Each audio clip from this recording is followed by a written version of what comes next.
মেয়েরা বাবার জন্য যেই পাগল, হাজারো সন্তান বাবার জন্য ওই পাগল না, ওই মায়া অন্তরে রাখে না। যার কন্যা আছে সে ছাড়া বুঝানো যাবে না। মেয়েরা বাবার জন্য যে কত আশিক।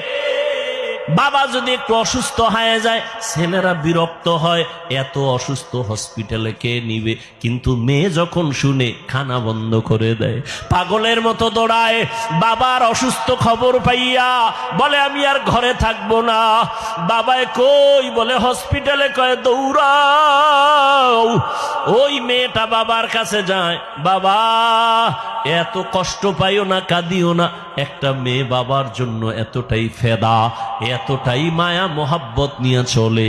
একটা মেয়ে চায় তার কলিজাটা কাইটা বাবার জন্য দিয়া দিবে। ওই মেয়ে পাইয়া যারা খুশি না, তোমাদের কপাল বড় খারাপ। নবী বলেন একটা কন্যা পাইছো, একটা জান্নাতের মালিক হয়ে গেছো। দুইটা কন্যা পেয়েছো, দুইটা জান্নাতের মালিক হয়ে গেছো।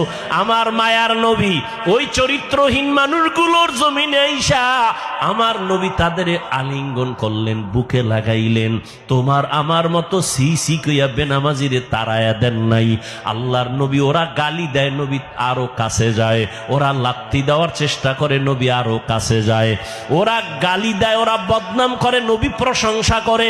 ওরা জবান বন্ধ রাখে, বেজার হয়, নবী বারবার হাসি দেয়, আসো। নবী এমন ভাবে তাদের মোহব্বতের বন্ধনে আবদ্ধ করলেন।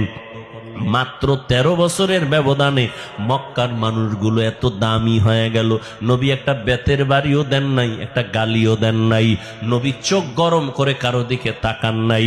নবী গালি শুনছেন কিন্তু জবাব দেন নাই।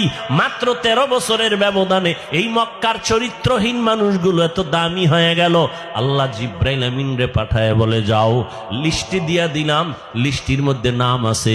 নবীকে বলো ঘোষণা দিয়া দেয়, এই লিস্টিতে যাদের নাম আছে সবাই বিনা হিসাবে জান্নাতি। রহমতের নবী অল্প টাইমের ভিতরে মক্কার মানুষগুলোকে জান্নাতি মানুষে পরিণত করে ফেললেন। সুন্দর আখলাক আর ব্যবহার।